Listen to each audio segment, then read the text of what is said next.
Do you guys remember when the Arrowverse was a thing and people were actually excited for it? I mean, I was one of them, don't get me wrong. When Arrow first came out, I didn't watch it immediately, but about a year after it came out, I was like, yeah, I'm just going to give it a go. It's about the Green Arrow, and I'm hearing mixed things, so I'll discover it for myself.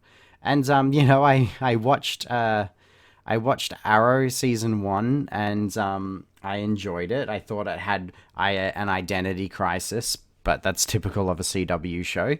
And then I watched season two, and season two it sort of found its place, and it sort of figured out what it was going to be. And I think everyone will agree, Arrow season two was that show's sort of peak, and it never quite reached those heights again, no matter how much it tried.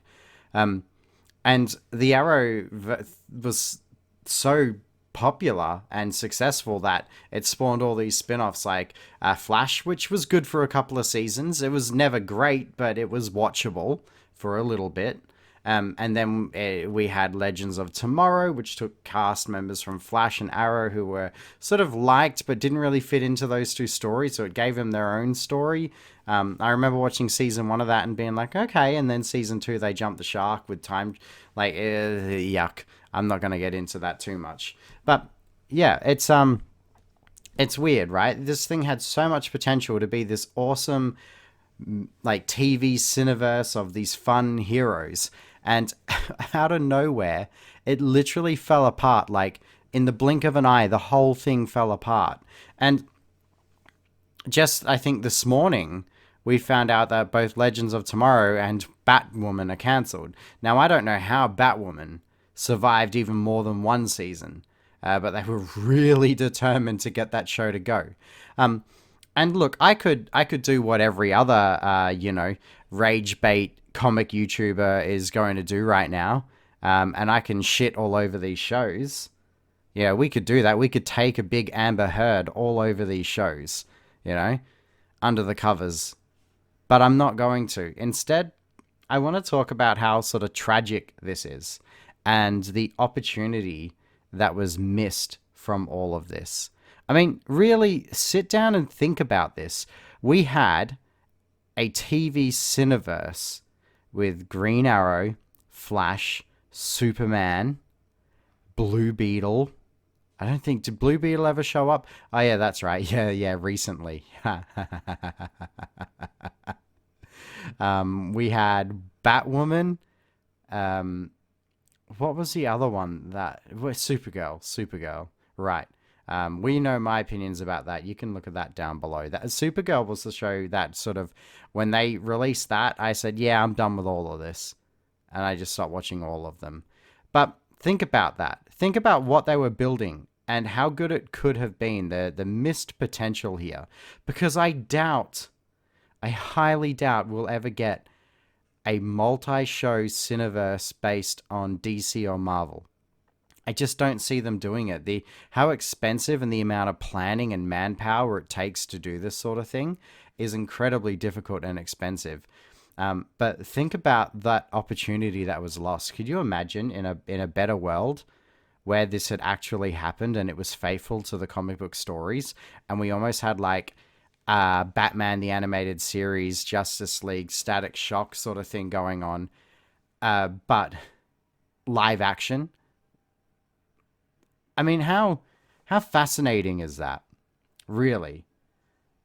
And I mean, imagine if we got other hero shows in the mix, like they did like a Young Justice thing or a Teen Titans spin-off, and eventually all these shows sort of were built around a central Justice League show. So Justice League was like this big TV show, and we got TV Batman, Superman, Martian Manhunter, Black Canary, all this stuff, and it was actually good, and didn't fall apart. Because I don't hate the idea of these shows. I hate what people did to them because it was just not right.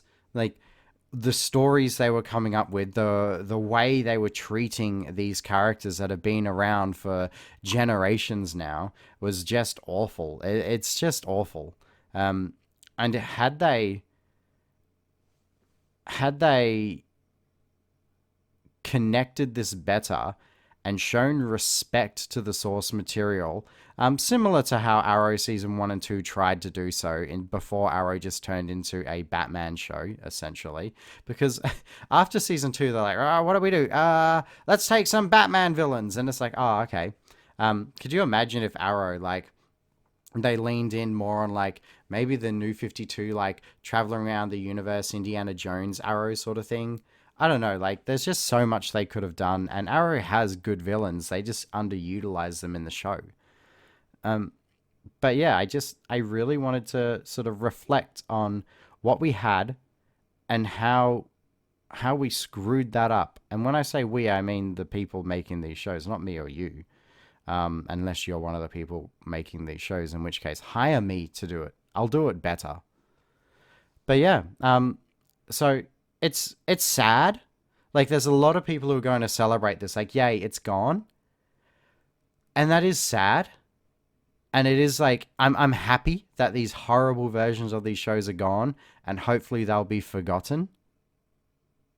But at the same time, it's sad knowing that we'll probably never have anything this ambitious again, and the opportunity that we missed out on because these Hollywood producers and businessmen bent the wrong knee, essentially, leaned in the wrong direction and put out a bad product. And that's the thing. When we're talking about Batwoman specifically, Batwoman's a great character. In her comic book runs, nobody hates that. Like, nobody complains about the way she's represented, and her stories and what she does. It's not a thing. But in the TV run, it was.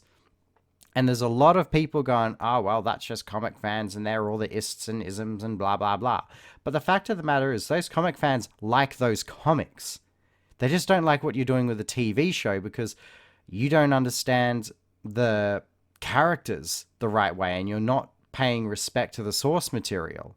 And when you turn a show into a preach instead of entertainment, people don't want to watch it because they're watching TV to be entertained, not to be preached. They're preached at work and at school and at church, etc. And when they're sitting in front of the couch watching TV, they want to relax and enjoy themselves. And that's the mistake that was made. Had you had a little bit more fun with this and dropped the political crap and just looked at the opportunity that was in front of you, all of these amazing characters with such rich lore at your feet. But it's not just the producers that are to blame. It really isn't. DC have a lot to answer for too because they meddled in these shows so much. Do you remember when, like, I think Arrow season 3, they were like, oh, you can't use Deathstroke anymore, even though they've used him for a whole season. That, oh, no, we're thinking about putting him in a movie, and so you can't do it anymore. And then there was all the rumors of Nightwing coming to Arrow, and there were people doing casting calls for it. And then DC were like, no, Nightwing either. No, we don't want you to use that. And then, a year later, they're like, okay, you can have Deathstroke back. Deathstroke's okay now. And when you've got bosses doing that to you, how do you plan this properly? Like, how do you plan this whole universe of all these different shows with different staff and productions and hundreds of staff members who most of them are out of a job now over this petty stuff because you can't separate your movie verse and your TV verse? And then the things like you wouldn't let Deathstroke in because of the Deathstroke movie that was being made with Ben Affleck and Joe Manganiello, but that movie never came to be anyway. And it makes no sense.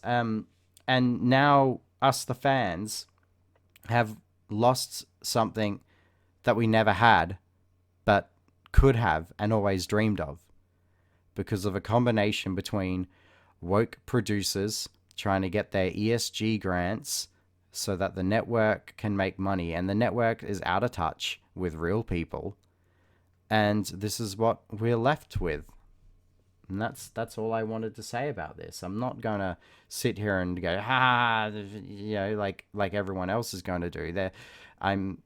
It's a bigger issue than that, and it's kind of tragic what we all missed out on because of all of this stuff.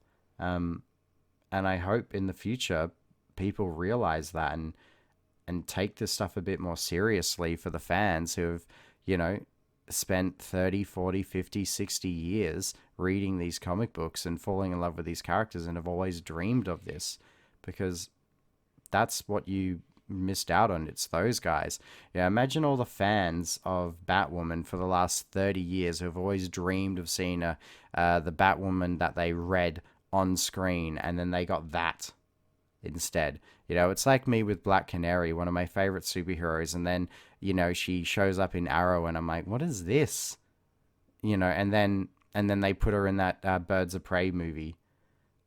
And I'm like, ugh, what do you do to one of the best characters? All you had to do was stick her in an apartment complex full of criminals, and she's chasing down the big bad on the top floor, and she's just working her way through everyone.